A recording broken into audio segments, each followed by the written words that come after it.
Hi friends, happy Holi. বসন্তের উৎসবে রঙে রঙে রঙিন হয়ে উঠুক তোমাদের জীবন, আর তার সাথে তোমরা রঙে রঙে রাঙিয়ে নাও তোমাদের জীবন।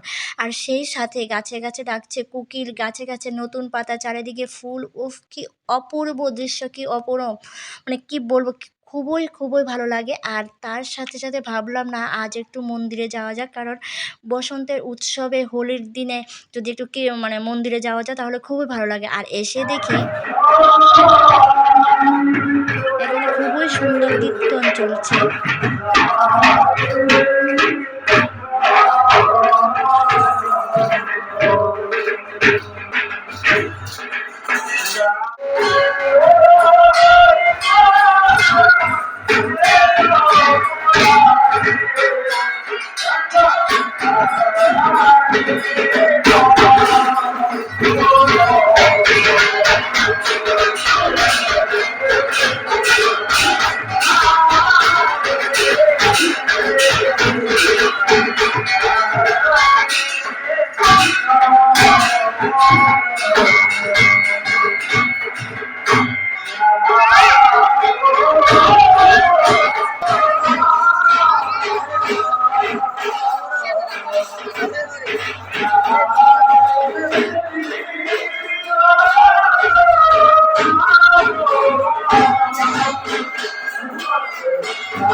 প্রথমে এসে কীর্তনের মধ্যে একটু বসলাম, তারপর কীর্তন শেষ হওয়ার পর মন্দিরটা প্রদক্ষিণ করলো সবাই মিলে, তার সাথে আমিও ছিলাম। তো প্রদক্ষিণটা তোমাদেরকে দেখাবো একটু, যতটুকু পারি ততটুকু।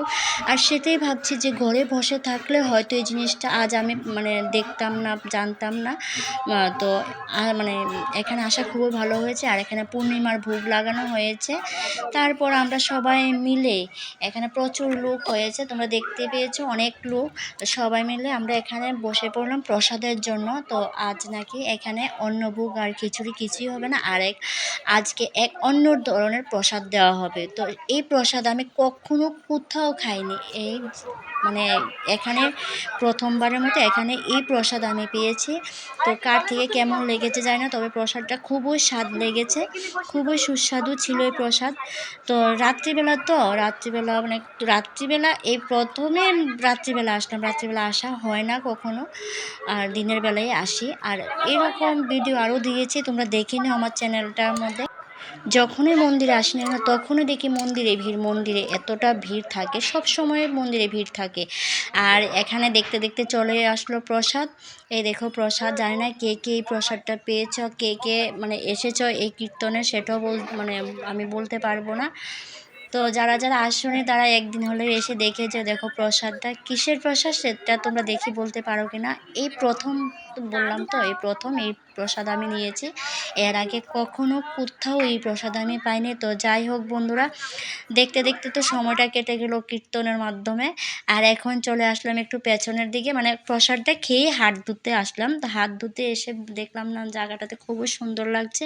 তো এখানে দাঁড়িয়েও একটু তোমাদেরকে দেখানোর যে ব্যবস্থা করছি তোমাদেরকে দেখানোর জন্য। আর এখানে আছে কি বলে তাদেরকে, গৌরনিতাই। তো এই গৌরনিতাইয়ের সাথে একটু দাঁড়ালাম, আমি দাঁড়িয়ে একটু কথা বললাম তাদের সাথে। তো কী কথা বললাম সেটা নিশ্চয়ই তোমরা বুঝতে পেরেছো তাদের সাথে কী কথা আমি বলেছি।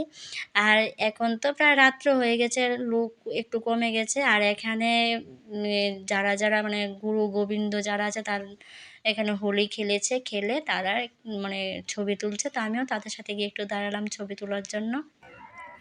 আর বন্ধুরা, ভিডিওটা আজ আর বেশি দেরি করলাম না, আজ এই পর্যন্ত। সবাই সুস্থ থেকো, ভালো থেকো, আর সবসময় আমার পাশে থেকো।